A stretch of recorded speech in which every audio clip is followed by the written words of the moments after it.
done it, y'all. Today, we are taking you on a tour of our backyard. A backyard tour of all the work we've been doing while on Corona lockdown. And believe me, we've put in some time. Hey guys, welcome back to the Lake Life Family channel. We're so excited to show you what we've been working on for, my gosh, I feel like it's been for the past, since lockdown. It's been longer. It's really since about a year process. Since we've been at home with, not a whole lot to do, we have gone ham on the yard and basically turning our vision of what we had into something. And I don't know, I'm just proud of it. So we wanted to show it off. And that's why you're here with us. Yeah, so we're not going to show you the front yard, but we are going to show you the backyard. That's where you sit outside, you roast your wingies, you get your steaks on the grill, maybe enjoy a cold adult beverage, you know what I'm saying? Mm-hmm. And you just kind of hang out and enjoy the ambiance. And right around here, we got a bunch of trees. We're always dealing with that battle, but we thought we would make kind of like a little oasis. A little woodsman oasis. So to start you off, we're gonna take it to the driveway because that's where everything opens up. And me and my vehicles, my things, my boats, my trailers, and all that stuff, I need some space. So we decided to expand, and it looks good.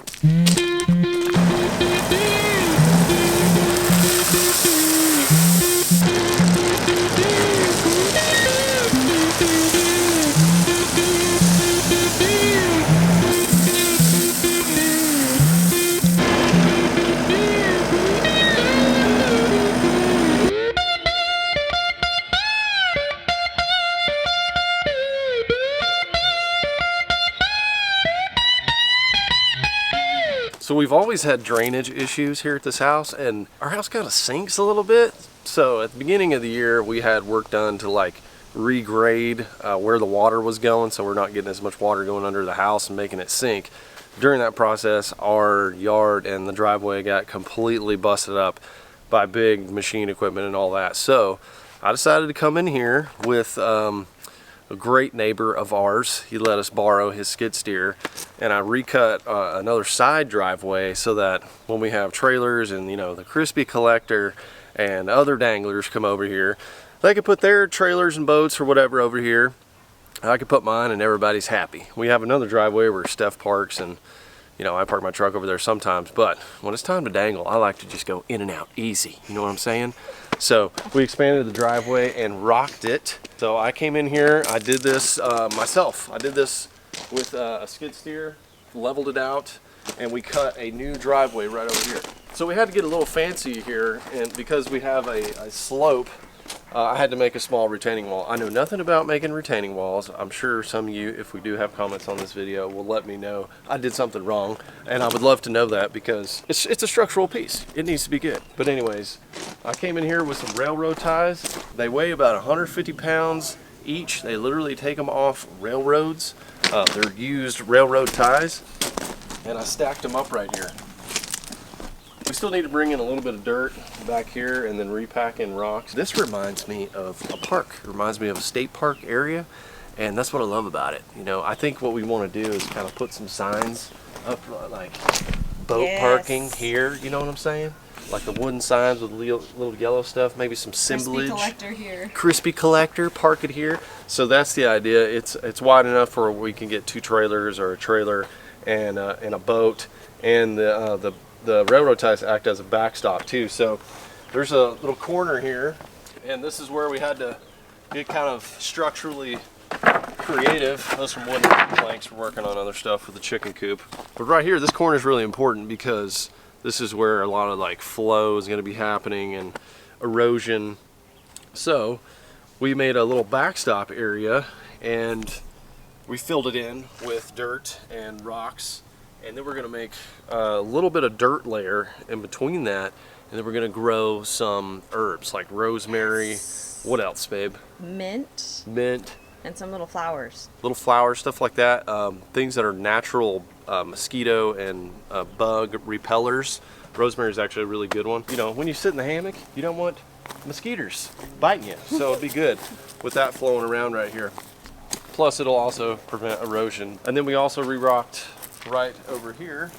This was an area that is always getting like water from the boat and needed to be re-rocked, so we went ahead and just pushed some rock in here as well. So we got room to park the boat, keep it here, and we got this backstop, you know. This pile is remnants of when me and Stephanie took all of our brush piles in the yard and we mulched them. So we made our own mulch and we're using that in our flower beds. Steph also found a copperhead. I did. I hope piles. to never see one of those again. And OSG has gone ham on making a trail, a nice little trail, so we no longer have mud.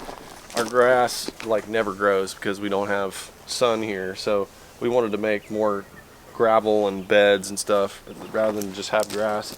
So she made this awesome rock path. She picked all of these rocks herself. Yes, I did. You better out of the believe yard. All of these were buried in our yard. We have so many of these around here. So all of this, she made this flower bed right here. This is all leftover brick, by the way. All these materials were like just left around the house. So she picked up all of this. This is some of the mulch right here that Steph put in. She picked out these flowers. These are all like low maintenance, low cost plants, just to, you know, spruce it up a little bit. And then you got some mosquito repelling plants in the middle there. Oh, I didn't know that. Those are, it's lemongrass, lemon balm, and... Oh, let's get a smell. Come on. And like a lemon mint. Oh, that one just smells natural. That one's lemon for sure. That's nice. That one's just grass. And then we got some azaleas. So we've got 3 azaleas over here, and then some low-laying flowers. This looks was good. my design that it fully came to life. It looks good, and this was a problem area too because it's like fast-moving water. It's kind of a slope, so this kind of soaks things up. So it's functional as well. The rock walkway goes to here. We're not completely finished with it, but this will be a path that just kind of leads down there. And then we have a peach tree. We actually have some peaches growing right now. They're about, I don't know, size of a date. So the mulch is all really functional too, you know, it helps the plants and all that, and we just have so much excess, we decided to mulch it up. Shout out to Sunbelt Sales over in Grapevine, hooked us up with a big mulcher. So anyways, chicken coop has clear. The final thing that we're going to be doing, I'm going to put some cedar planks. This is actually you guys' suggestion. Put these cedar planks up here, I'm going to stain them, and then that'll completely enclose the fencing, sandwiching that in so they can't be messed with. While we're over here, let's take a look at the chickens. The bobcat, it's been back a couple of times. Last time it was here, it scaled up. This log was like this. It scaled up here and did not get on my trap. There's a trap sitting right there. That'll go off if I hit it, but it managed to just shimmy right to the right side and it got on top, but can't get in. So we got some serious defense now. Wow. Woo, they're excited. Coming in hot. They want to be let out because I've let them out the last few days and they're getting kind of used to that, but they go crazy. So I think we have officially picked out some names for these guys. Okay, so since we have 2 of each little breed, we decided to go with the same letter of the alphabet for each breed. correct. So for our barred rocks, do you remember their names? Betty and Barb. Barb. That one's pretty easy. Barbara and Betty. Yeah. And actually the barred rocks are probably the most tame, and I've heard that. You know, you got your Rhode Island Reds and the barred rocks. These are like just really good home chickens. I've always heard that. They seem to be that way. Like they're the most calm, and they're just easy to like pick up, and I don't know, they're easy to handle, which is nice when there's something wrong with your chicken and you gotta take care of them. It's really hard when they're picking at my foot. And yeah, they're more like the reds that we have. They'll come up to you, they like want food and everything. They're like pets, you know. So, and it's nice when they're running around the yard. They don't run away from you. They just kind of like nestle down. Yeah. Let's move on to the okay, so these the silver gray Dorkings. The Dorkings are pretty cool too. Let's see if I can... So our silver gray Dorkings are, since they look like they have like gray hair, they kind of look like just like a little grandma-ish. we're gonna name them Martha and Marteal. Marteal was my grandma.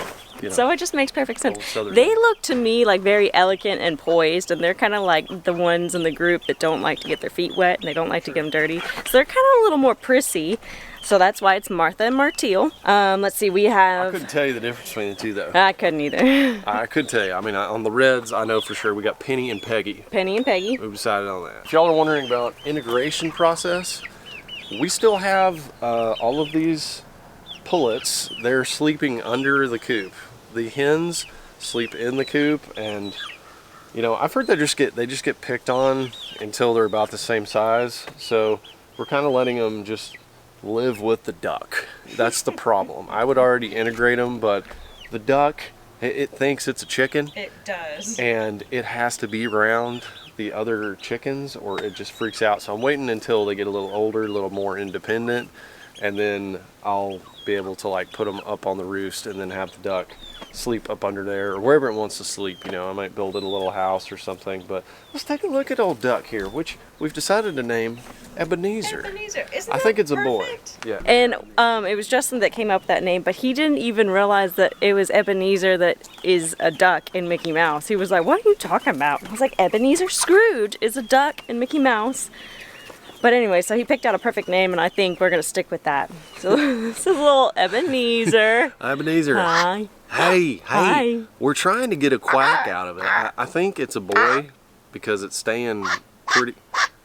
It's a raspy quack. Let us know in the comments or over at Lake Life Family Channel Instagram if this is a boy duck or a girl duck. We're hoping it's a girl duck because obviously the eggs, I've heard the eggs are outstanding, but you know, it just sounds like a boy. And I think they molt after 4 months and they really get their adult feathers. So right now we just can't tell, but it doesn't have a green bill, which is a sign of a male. It doesn't have a green head. I don't see signs of like green. The only thing I can see color-wise is on the wing. There's like a little bit of, I can't really let go of his wings because he'll freak out, but there's a little bit of blue right there. And that's the only thing I can think of, but like female ducks sometimes have that, so I don't know. I don't know much about this breed. This is a khaki Campbell. All I know is that duck has gotten huge. It is huge. It is huge. I mean, we got him, and he was literally the size of his head. That's how small he was. Yeah. Ducks grow so fast. You got to feed them a lot of protein. They're a lot of maintenance, and they're just different the way they eat and drink. So it is. It's a little bit of an issue. Yeah, it's a little bit of an issue. Okay. So he does have a little pool over here. He's got a little pool he gets in it sometimes. These drinkers right here I love. They have the nipples and they're so efficient and they keep everything so clean, but you know, the duck can drink out of it, but they really need to get their nostrils wet and their head wet so they can kind of process food. They'll get stuck in their bill sometimes. And this is after a day. This is after a day. That's how dirty it is. They spit their food out and they suck it back in. I mean, it's crazy. It's like a toddler. But everyone is, you know, they're getting along and they're getting big. These are probably like 9 weeks old. I think the eggers are maybe a little bit older. It might be 10 weeks, but 6 months is like fully mature, ready to lay eggs. I think in 2 more months we'll integrate everything. Everybody will be sleeping in their arrangements and all that. But Rackley Roost doing pretty good. 2 eggs a day, not bad. Okay, so we needed to do an unboxing. I went to the P.O. box for, gosh, the first time I feel like this year. They ended up calling me and they were like, you need to come and grab your P.O. box stuff or else we're going to send it back. And I don't want that to happen. So I need to get better at checking our P.O. box. It's also been hard. It has. I don't want to bring Emmy over there just because it's just scary times, guys. So we are going to do a Lake Life After Dark. It's been a while since we've done one. Mm-hmm. We want to go over what we've been doing during the lockdown, what kind of like our routines have been, and we're going to be doing a bigger unboxing during that, but we at least wanted to get into one of these babies right now on the back deck. We've never done an outdoor unboxing. This is kind of nice. By the way, if you're wondering where Emmy is, we've had all weekend without her because in our last video we got the golden egg, which I discovered, by the way. No, my parents, they offered to keep Emmy for a whole weekend. My mom She's in love with Emmy. They live close, and they know that we have been locked up with her for a while. And she can be a wild turkey a lot of times. So they offered to keep her for an entire weekend and let us go out on dates. And then we'll be doing a Lake Life After Dark, maybe get into some juicier stuff. Ooh. So stay tuned for that. And we also want to hear comments. We have comments here. Let us know questions you would ask us about, like the quarantine situation and any of that stuff, anything y'all are curious about. If not, go over to the Instagram. It's the Lake Life Family. Let's get in. What we got here? Oh, is this a let's read. Oh, this is from Steve Marsh, captain for Volkswagen Fire Department at the plant in Chattanooga, Tennessee. No way. Oh, no way. That's Yeah. where yours came from then. He said, I probably have personally laid eyes on your Atlas as it was being made. How That's cool. true. So we got some VW whiskey holders. If you don't own one of these, by the way, you're missing out. Right. Well, thank you, Steve. That's going to go Steve, perfect in my car. Thanks for making our car, or supervising our making of our car, or just in general being around it and putting your good vibes on it. Why don't we show everybody a top-down view of what we got going on here. Come here, folks. Last night, so I worked my fingers to the bone, talking sledgehammer, driving stakes into the ground, moving 150-pound pieces of wood, moving dirt and rocks and everything. And after all that, I fired up my grill. This big green egg right here. I put a couple of juicy steaks on there, and I looked out over the horizon of just, it's awesome. We're definitely proud of it, if you can't tell. It's been kind of a nice escape. I know some people are locked up in like high rises and things like that. I can't even imagine. We are so blessed to be like basically so close to the outdoors. We could, go to the lake or whatever, here. And we love our neighborhood. We love our neighbors. It's truly a great place to be during this lockdown time. And we love it. But this is kind of like our own little, escape.